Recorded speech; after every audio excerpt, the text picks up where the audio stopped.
Hello friends, welcome back my YouTube channel. आज हम बात करने वाले हैं प्रेगनेंसी का 7, 8, 9 मंथ में क्या खास बदलाव आते हैं, आपके बच्चे का विकास कैसा रहता है और आप में क्या क्या परिवर्तन देखने को मिल सकते हैं।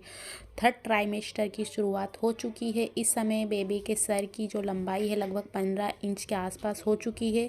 बेबी अपनी आंखें को खोल सकता है, बंद कर सकता है, बाहर की आवाज़ सुनकर आपको रिस्पॉन्स दे सकता है। इस समय बेबी का लगभग 70% विकास हो चुका होता है, यानी कि हम 7 मंथ की बात कर रहे हैं। 7 मंथ प्रेगनेंसी में आपको लेफ़्ट साइड सोना चाहिए, इससे शरीर का ब्लड सर्कुलेशन सही रहता है।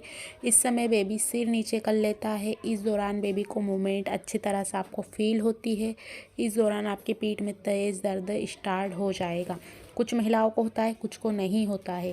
इसके साथ ही पेट कड़क लगना, अब आपके स्तनों से कोलेस्ट्रॉल का रिसाव होगा।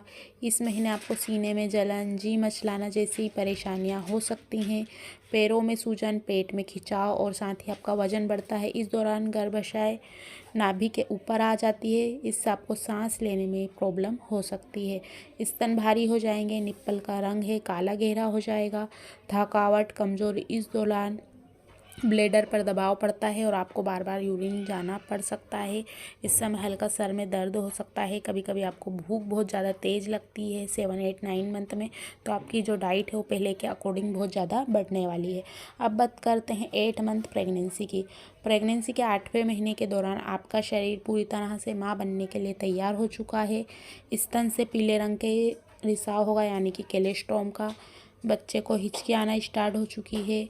इस समय को 33 से 37 वीक यानी कि 37 वीक यानी सप्ताह के आसपास देखा जाता है। सांस लेने में अब आपको कठिनाई होगी, बाथरूम बहुत ज़्यादा जाना पड़ता है, पेल्विक पर दबाव पड़ेगा, स्किन में खिंचाव आएगा, ब्रेक्सटन हिक्स संकुचन बढ़ेगा, वेरिकोज होगा और कभी कभी आपको बवासीर की भी प्रॉब्लम हो सकती है। सभी महिलाओं को नहीं होती है, कुछ कुछ महिलाओं को ही होती है।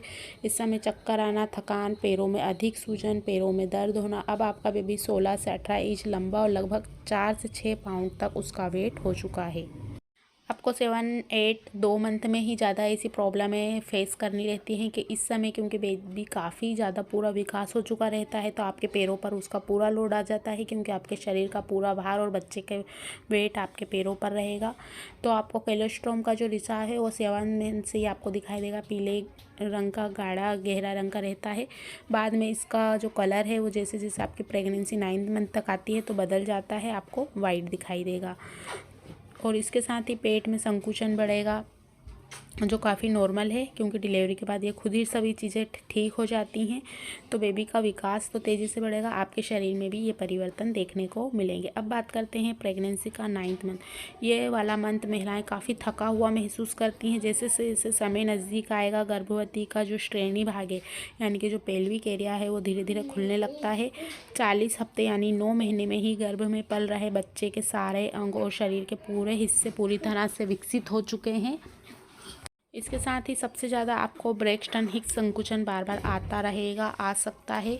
और साथ ही कुछ महिलाओं को 9th मंथ के 15 दिन बाद या किसी को 1 हफ्ता बाद डिलीवरी हो जाती है और किसी को पूरा यानी 40 वीक पूरे लग जाते हैं। तो सबका अलग अलग शरीर रहता है, उस हिसाब से उनके अलग अलग सिम्टम्स रहते हैं, अलग अलग देखे जाते हैं।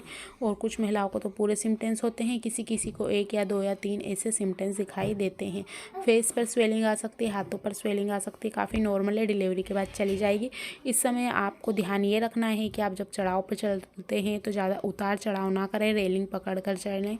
साथ ही बहुत ज़्यादा झुकाव वाले काम ना करें, बहुत ज़्यादा पैरों पर बहुत ज़्यादा अधिक देर तक ना बैठे रहें। पर्याप्त मात्रा में आराम करते रहिए। अपनी आयरन कैल्शियम टेबलेट्स रहती है वो समय पर लेते रहिए। ज़्यादा से ज़्यादा पानी पीजिए, ज़्यादा से ज़्यादा अपनी डाइट को अच्छा रखिए, थोड़ा थोड़ा करके खाइए, जितना हो सके खाइए। आपकी डाइट है, आपको मालूम होगा आपको कितना खाना है। अगर आप एक बार में इकट्ठा खा सकते हैं तो खा सकते हैं, कोई प्रॉब्लम नहीं। उसके बाद आप टहल लीजिए। अगर आप टहलना नहीं चाहते हैं तो बाईं करवट लेट कर थोड़ी देर सो जाइए या लेटे रहिए, इससे आपका खाना डाइजेस्ट होगा। उल्टी हाथ की करवट पर सोइए ताकि ब्लड सर्कुलेशन अच्छा रहे और बेबी नीचे की तरफ जल्दी ही फिसले। साथ ही कभी कभी आपको वाइट डिस्चार्ज भी दिखाई दे सकता है, तो आप घबराइए नहीं। अगर पानी की थैली फट चुकी है, बहुत ज़्यादा ब्लीडिंग दिखाई देती है, तो आप आपके डॉक्टर को ज़रूर दिखाइए, तुरंत चले जाइए। हो सकता है आपकी डिलीवरी जल्दी ही होने वाली है या हॉस्पिटल जाते समय ही हो जाए। तो 7, 8, 9 यानी कि इन महीनों में ये बदलाव होते हैं।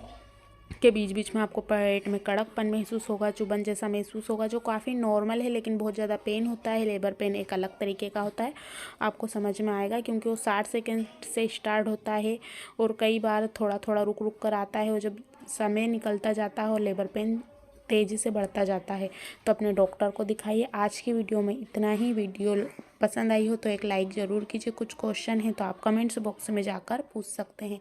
Thanks watching for this video.